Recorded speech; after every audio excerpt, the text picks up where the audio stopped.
Good hello, it's time to moot. Maybe something bouncy. Why do I always start with circles? Is it because they're sort of just foundational? Everything can be one, and I'll just keep drawing Kirby if I do that though. But if it were to be something that bounced, maybe with a head that sort of shifted all the way up and down as it went, it's time to practice with 2-point constraints. That'll be fun. So get another one of these, make it black. I just draw it or do a clinical one. No, we'll just draw it for now. See what happens. Give it a solid color. Now, I haven't practiced with these too much, so it will be interesting to see what goes down. The 2-point constraint is quite interesting because you can have two pegs parented off the same object, each with their own pivot point, which lets things like this happen, which is pretty dang cool.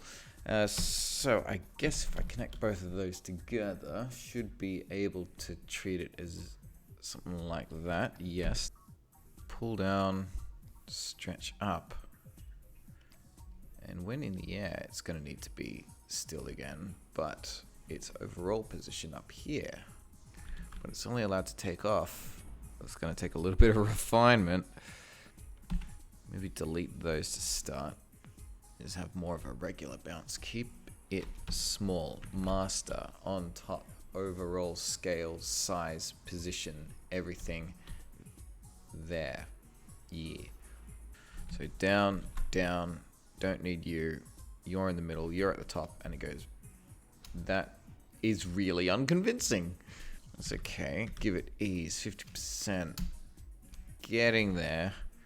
Still a bit slow. Tighten that up. 50% is probably a bit strong, actually. It's like it actually hangs in the air still for a good moment. And of course, before it bounces again, that's where the bounces will take place. These two. Ding, ding. Wait. No. This timing is a little tricky. Because one bounce and then moving into the second bounce, right? Upon landing, it's actually going to be quite stretched still. So does the entirety of the loop actually take place from the beginning of the air? What happens when it is repeated? Yeah, it's got character. All of it needs a bit of an ease though, because this, yes, that's what we're getting at. Okay, so these two, the squishy ones, they need a little bit of sharpness down the bottom, like that. So then, okay. Now to turn it into a character, huh? Let's give it a face. The face needs to cycle around almost three-dimensionally, pivoting around the face to give it more of a cylindrical ball something.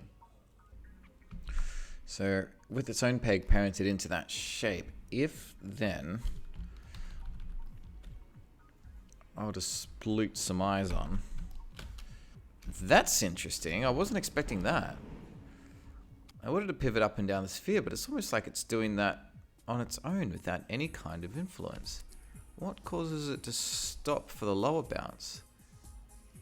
Of course, it's only moving for the main parent. What if it follows the constraint? That's interesting. What if it follows both the constraint? Of course, that's going to have it bounce completely, which is probably closer to what we want.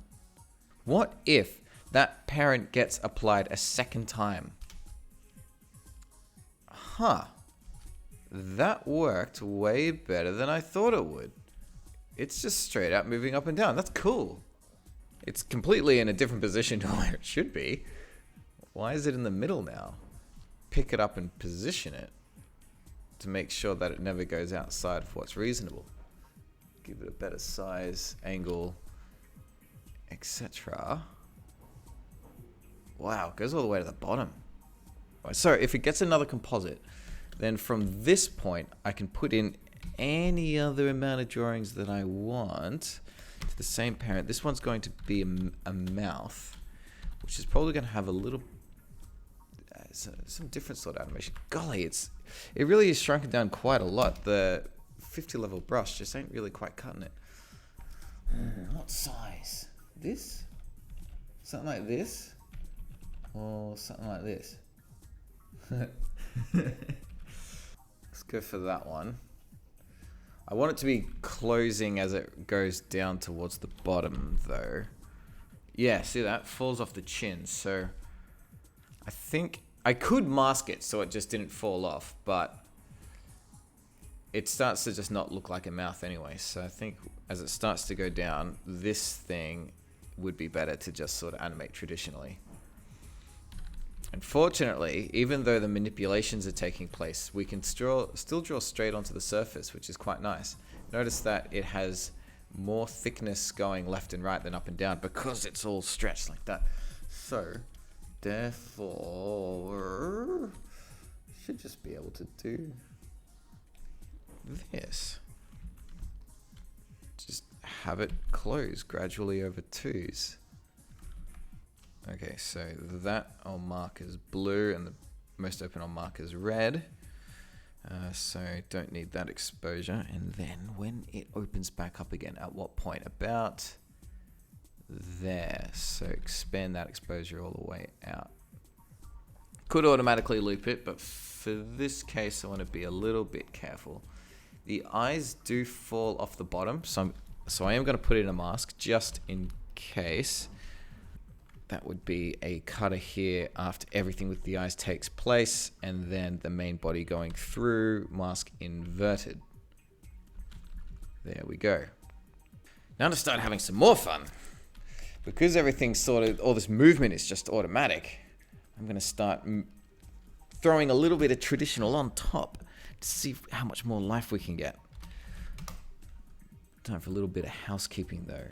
Body, eyes. So on the landing, I'm going to go to drawing view, so I'm not distracted by any of the transformations taking place. Do a quick little closed eye like that. There we go. That's all that takes. And then here, open them back up again. Easy. Okay, the body should probably have a little bit more squish than it does. Might even consider pulling that in by one frame just so it compresses a tiny bit quicker. What do we get there? Oh, something broke. The actual jumping one had fallen off sync. That is fine. Okay, so now on that body one, I want to put some extra drawings in here as well. Particularly on this actual bounce one where it's the most compressed. It's so weird drawing it with it so stretched like that. Give it some squish folds. It needs to be white.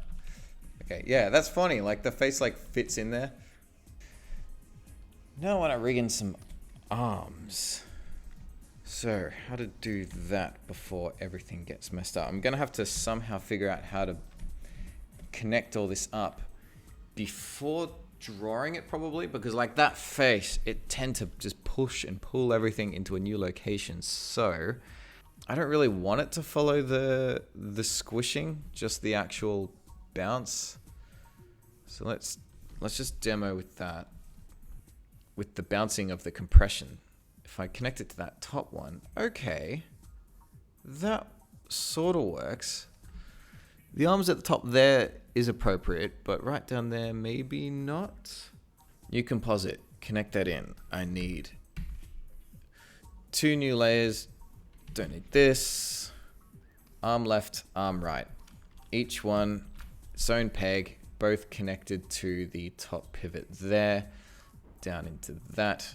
While it falls, left there, right there. I can tidy up the drawings later. I just mainly want to focus on getting the movement correct for now, because each one is going to pivot up and down according to the bounce.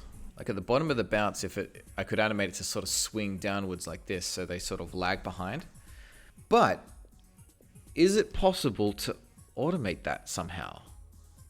If, and this is an interesting if, what if both of these actually had another 2-point constraint on them, one each, like this, each one having that, this is going to be kind of weird, those connected to the top one, and then the same bounce went to the bottom.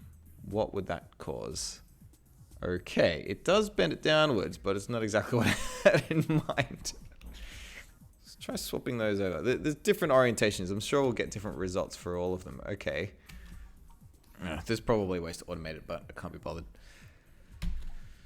So therefore, I at least can animate them together. If I delete this arm, copy paste it, plug that sucker in, and have this be, have its one more parent that is mirrored. Like so. So now if I select both of these and rotate them, there we go. At least they move together. Those gotta face down. There. Need to make sure it's looping properly. And there we go. Okay, now to make those arms a little bit nicer. They are clones, so I should only have to edit one drawing and I will get results on both. Which is always exciting when such efficiencies exist. But it's a little stick hand drawing, so who really cares? Oh my goodness, look how much time I'm saving. Hooray. You know what? I think that might do it. Does it need any compositing? Maybe a little bit. Cute little bouncing ball. It would benefit from just a little bit of color. Something pastel-y. Main character can have on its body. Strokes on, stroke tool, drawing mode. Just zoop. Oops. Zoop. What shape? That? With a pastel-y blue as a highlight. Cool. Thank you for joining me on this moot adventure.